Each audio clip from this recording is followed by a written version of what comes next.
Bien, vamos a empezar entonces con el desarrollo del curso de señales y sistemas. Como se les dijo, se realizará mediante videos que tendrán que ver en sus domicilios. Empezamos entonces con un poco una descripción general del curso. El curso tiene por nombre señales y sistemas.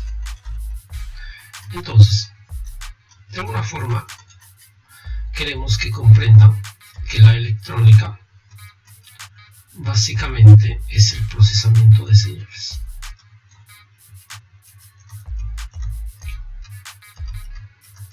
El procesamiento de señales, ¿no? Entonces, nuestra materia prima son las señales. ¿Y cómo procesamos las señales? Obviamente son los sistemas. Esa es más o menos la relación, ¿no? Entonces nosotros procesamos las señales mediante los sistemas. Entonces, para comprender cómo logramos esto, nosotros debemos estudiar tanto las señales como los sistemas, ¿no? Porque los fines de procesamiento son diversos, ¿no? Queremos procesar en el área de telecomunicaciones, en el área de control automático, digamos en la parte biomédica, robótica, automatización. Entonces, en sí, los diferentes tipos de procesamiento son diversos, por tanto, en consecuencia, los sistemas serán diversos. Pero digamos, descansan sobre un concepto general, ¿no? Uno de los conceptos más importantes que nos permiten aproximarnos a conocer cómo se procesan estas señales es el concepto de linealidad, ¿no? Que vamos a revisar. Eso se refiere a los sistemas. Linealidad, ¿no? Otro concepto importante también es el tema de invariancia en el tiempo, y de ahí salen los sistemas LTI. Bien, entonces, conocer un poco las señales, conocer un poco los sistemas. Ahora vamos a tratar de discutir un poco qué es una señal, porque por ahí arrancamos, ¿no? Sí, ver básicamente la señal. ¿Cómo está definida una señal? Una señal, acordándonos, fundamentalmente digamos, lo relacionamos con las funciones. O sea, nosotros usualmente decimos que una señal se puede poner de la forma f de t, u g de t, ¿no? Hemos visto ya funciones en nuestros cursos de cálculo, donde básicamente decíamos que t es la variable independiente y f de t pues es la variable dependiente, o también es y, ¿no? Y igual a f de t.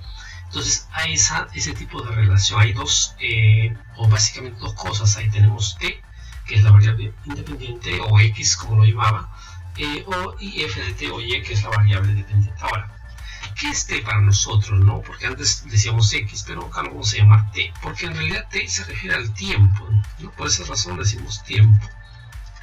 Y entonces, quiere decir que nosotros estamos observando, estamos midiendo, estamos muestreando la señal, cómo se evoluciona, cómo se desarrolla en el tiempo. Y posiblemente nosotros tengamos que verlo más esto como una tabla, donde nosotros coloquemos, por ejemplo, una tabla donde coloquemos diferentes instantes de tiempo, ¿no? Tiempo. Y acá coloquemos los valores medidos de la señal, ¿no? Por ejemplo, en instante un t sub 0, habremos medido un f de t sub 0, en el instante t sub 1 habremos medido un f de t sub 1, en el instante t sub 2 habremos medido un f de t sub 2, y así sucesivamente, ¿no? Las señales útiles de la naturaleza, como la presión, temperatura, velocidad de un motor, voltaje en la línea, usualmente no existe una dependencia clara entre la variable independiente y obviamente la f de t. O sea, no hay una forma de decir f de t es igual, por ejemplo, a 2 veces t más 3 por coseno de omega sub 0 t. No es, digamos, esto de acá no es posible en las señales reales, ¿no? Obviamente que nosotros vamos a utilizar esta forma de señal determinística, porque esta es una señal determinística porque está completamente determinada, ¿no? Pues si yo quiero conocer, dada esta definición de señal, yo quiero conocer el valor de señal en cualquier instante de tiempo, pues es sencillo obtenerlo simplemente reemplazándolo en una fórmula, dado que la frecuencia que está acá debe ser conocida. En las señales prácticas eso no es posible, ¿no? Acá, por ejemplo, se han realizado unas grabaciones de una señal de audio, ¿no? Acá, por ejemplo, simplemente he probado un micro en Python, ¿no? Esto lo vamos a hacer posteriormente. La idea es que al final vamos a dar una señal de este tipo. Acá hay una frase, acá hay otra frase y acá hay otra frase, ¿no? Es una señal completamente aleatoria. Yo puedo repetir la misma frase y obviamente tampoco coincidirán las dos señales. Y acá se ha hecho, bueno, estamos viendo esta señal de acá más cerca, ¿no? Y es completamente aleatorio, son valores que va tomando la señal y son aleatorios. Pero básicamente entonces una señal es una tabla, ¿de acuerdo? Es una tabla de medidas donde están los instantes de medición y obviamente los valores medidos. Si yo tuviera una señal dado como esta relación, obviamente yo puedo establecer el valor de t, es decir, voy a establecer el valor de t, o lo que yo llamo usualmente un barrido de t.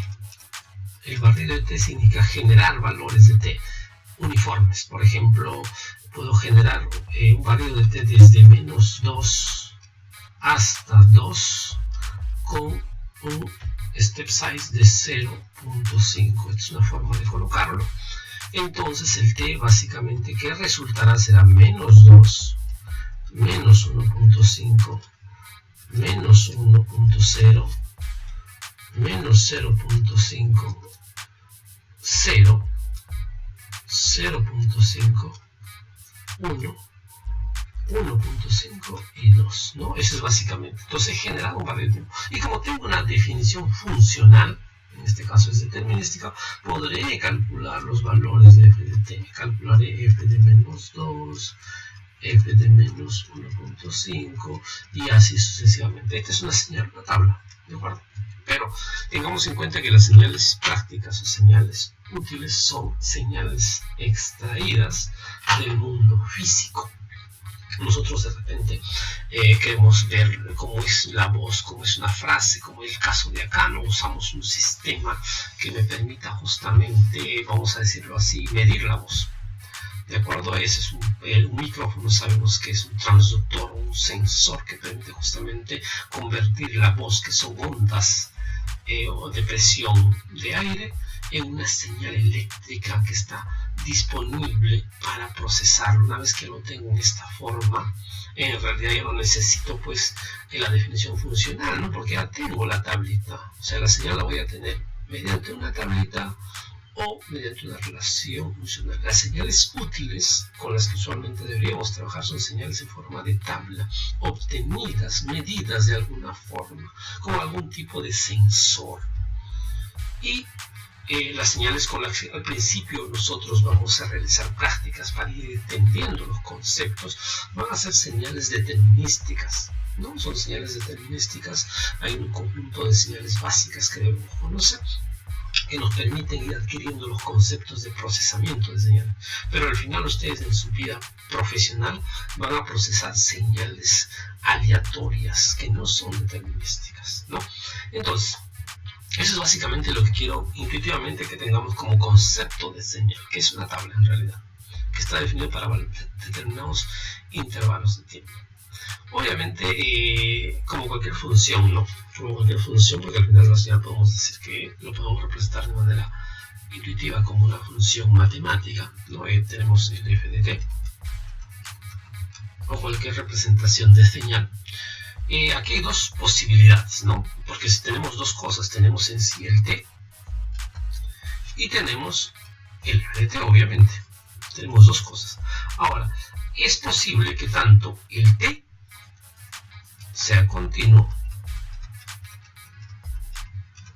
y obviamente el resultado de f de t también sea continuo, aunque no es absolutamente necesario que, porque el t es continuo, el f de t es continuo, por si acaso, eso hay que tener cuidado ahí. Simplemente decimos que el t es continuo y de repente se cumple la condición de que f de t sea continuo. ¿Qué entendemos por continuo? Básicamente la forma sencilla de interpretarlo para nosotros como ingenieros es que t posiblemente esté definido o pertenezca a algún intervalo abierto o cerrado, ¿no? Desde un t sub 0 hasta un t sub n. Puede ser el intervalo abierto o cerrado, puede ser acotado o no puede ser acotado. Lo importante es que si yo asumo que ese tiempo es continuo, quiere decir que entre estos dos valores es posible que existan todos los valores de t, estén definidos en el problema que estamos solucionando, todos los valores de t. Por ejemplo, podría decir un problema que ustedes estén resolviendo, que están haciendo una observación de las señales, ¿no? Y obviamente de los sistemas entre 0 y 2 milisegundos. Ese es el intervalo de observación. Para algún problema necesitamos hacer esa observación. Si esto lo consideramos como continuo, pues en este intervalo hay infinitos valores. Ahora, y si para este caso particular la señal que estamos observando variara, ¿no? También en un intervalo de valores de voltaje de menos 5 voltios a 5 voltios, y si la señal es continua, o sea, si el resultado de esa evaluación es continua, también significará que es posible encontrar cualquier valor posible de menos 5 voltios a 5 voltios. Entonces, esta señal se dice que es continua. Intuitivamente, la continuidad se podría graficar, ¿no? De esta manera vamos a ubicarnos para poder graficarlo esta señal con las condiciones que nos da. Graficamos nuestros ejes. Acá está un eje de tiempo. Estamos tomando entre 0 y digamos que acá es 2 milivoltios, 2 milisegundos, disculpen. Entonces la señal, y esto de acá, pues acá es más 5 voltios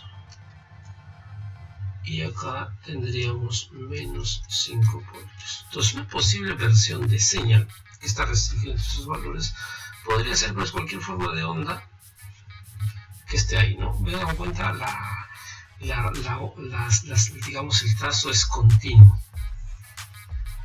Es posible cualquiera de estas versiones serían pues representaciones de una señal. Entonces, como el trazo es continuo, quiere decir que para cualquier instante de tiempo, ¿no? Yo quiero saber en este instante qué señal tengo, pues digamos, si es que estoy analizando la señal de color naranja, pues obtendré este valor. En cualquier instante de tiempo existe un valor de la señal, y ese valor de la señal es posible que esté dentro de este intervalo, o sea, no está restringido a que sea solamente valores enteros, por ejemplo 1 voltio, 2 voltios, 3 voltios, 4 voltios, 5 voltios, no, cualquier valor, 1.1, 1.15, 1.00025 voltios. Entonces eso es básicamente indicando que la señal es continua, ¿no? Obviamente, digamos, si nosotros vemos una de las técnicas preferidas de procesamiento de señales es la digital, o sea, utilizando de alguna forma computadoras o sistemas embebidos. Es imposible pues trabajar con una señal continua en esos sistemas, porque si estamos hablando que por más pequeño que sea el intervalo hay infinitos valores, pues se requeriría una cantidad de memoria infinita para procesar ese tipo de señales, lo cual obviamente no es posible. Entonces ahí llegamos al otro nivel de señal, ¿no? Entonces decimos, oye, perfecto, yo no puedo y no necesito realmente tampoco observar de manera continua la señal. O sea, me refiero, acá estoy tomando en cuenta que estoy observando continuamente la señal de 0 a 2 milisegundos. De repente, para un problema determinado, yo quiero que el t, de alguna forma, el t se haga discreto. El t se hace discreto porque no es necesario observarlo de manera continua. De repente, para este mismo intervalo de 0 a 2 milisegundos, por las condiciones que veremos posteriormente, de repente necesito ver la señal cada 100 microsegundos. Entonces yo observaría la señal en 0, en 100 microsegundos, en 200 microsegundos, 300 microsegundos, puntos suspensivos, hasta obviamente los 2 milisegundos. Entonces ya tenemos que el tiempo es contable. O sea, yo puedo decir cuántos valores de tiempo hay ahí, pues hay 21, ¿no? El tiempo es contable, entonces el tiempo es discreto, ¿de acuerdo? Y de repente, en ese intervalo, por ejemplo, mido la señal y es 4.387 voltios, en 100 microsegundos mido la señal y es 4.2575 voltios. O sea, que el tiempo sea discreto no implica que también la función en sí f de t sea discreto. No, yo estoy asumiendo que acá puede haber cualquier valor en el intervalo que salga esta señal, o sea, de menos 5 a 5 voltios, a pesar que yo estoy viendo solamente determinados instantes de tiempo, pero sí la amplitud puede variar de manera continua. Es posible que encuentre cualquier valor entre menos 5 y 5 voltios. Esta señal ya es discreta, a pesar de que la amplitud de la señal es continua, ¿no? Pero aún así esta señal es discreta porque el tiempo es discreto, ¿de acuerdo? Entonces obviamente el siguiente paso será también que la posibilidad de que el tiempo ya es discreto, seguimos sin un problema, ¿no? Y vamos a ver, ¿no? De 0 a 2 milisegundos. Como siempre hacemos las observaciones cada 100 microsegundos porque así ha sido determinado, así ha sido calculado y eso está bien. Nosotros vamos a ver cómo determinar esos valores, no se preocupen, de eso se trata justamente el curso. Pero ahora la señal es también discreta, o sea, solamente hay valores permitidos, digamos, ¿qué pasa? Podrían ser valores cada medio voltio, o sea, podría ser posible que exista menos 5 voltios, 4.5 voltios, 3 voltios, 2.5 voltios, no sé, solamente ese tipo de valores, donde cualquier valor que aparezca entre, por ejemplo, 5 y 4.5 voltios se aproximará a uno de los dos. Quiere decir de alguna forma que los valores también de amplitudes son discretos. Acá el tiempo y la amplitud de la señal es discreta. Obviamente esta señal pues es discreta, ¿no? Usualmente este proceso de acá de restringir los valores de amplitud, vamos a ver lo que posteriormente eso se llama cuantización, ¿no? Porque eso es lo que realmente se hace, ¿no? En la naturaleza, entre comillas, la señal es libre de tomar cualquier valor de amplitud, pero para efectos de análisis y existir en cualquier instante, ¿no? O sea, el tiempo nunca deja de soplar. Si nosotros tuviéramos un medidor de velocidad del viento, pues el viento siempre está permanente ahí, o la temperatura, o cualquier parámetro físico siempre está ahí, sino que nosotros solamente observamos durante determinados instantes de tiempo y también cuantizamos pues la amplitud, porque de repente la precisión que consideremos es suficiente para justamente lograr el bienestar que deseamos, porque acuérdense que la ingeniería busca el mejorar la calidad de vida de las personas. Entonces, la última digamos, tipo de señal, por así decirlo, en realidad es una señal en la cual a la amplitud le permitimos solamente dos valores, ¿no? O sea, esta señal particular, de alguna forma, a esta f de t solamente le permitimos un valor de menos 5 voltios o 0 voltios. 0 voltios, menos 5 voltios. Solamente le permitimos dos valores. Cualquier conjunto de dos valores está bien. Esto es una elección negativa, ¿no? Es unipolar porque solamente va hacia un polo, pero en este caso negativo. O puede ser 5 voltios, o puede ser 0. O ustedes usualmente lo llaman, ¿no? 1 o 0. Esto es 0 voltios, no es el 1 o 0 digital. ¿De acuerdo? Entonces esta señal también obviamente es discreta porque el tiempo es discreto, la amplitud es discreta porque tiene una cantidad contable de valores posibles, pero en este caso particular esa cantidad contable solamente son dos valores posibles, el 0 o el 1, que pueden ser representados por niveles de voltaje de menos 5, 0 voltios, de 5 voltios, 0 voltios, o menos 5 y 5 voltios, no sé, dos valores de voltaje. Esta señal se le llama ya más adecuadamente como una señal digital. ¿De acuerdo? Entonces, para empezar a grandes rasgos, en este video hemos visto los diferentes tipos de señales, ¿no? Vamos a ver señales continuas y vamos a ver señales discretas. En las discretas hay hasta tres tipos: cuando el tiempo es discreto, la amplitud es continua, cuando tanto la amplitud como el tiempo son discretos, y cuando la amplitud solamente les está permitido 2 niveles. Entonces la pregunta ahora es preguntar si hay algún tipo más de señal respecto a lo que hemos visto acá, ¿no? Esa es la pregunta que lo dejo abierta para que en clase podamos comentar y a ver qué me dicen ustedes respecto a eso. Y también pues a repasar estos conceptos de señales, ¿no? Espero que se haya entendido. Espero realmente esos comentarios en clase porque eso es lo que vamos a evaluar.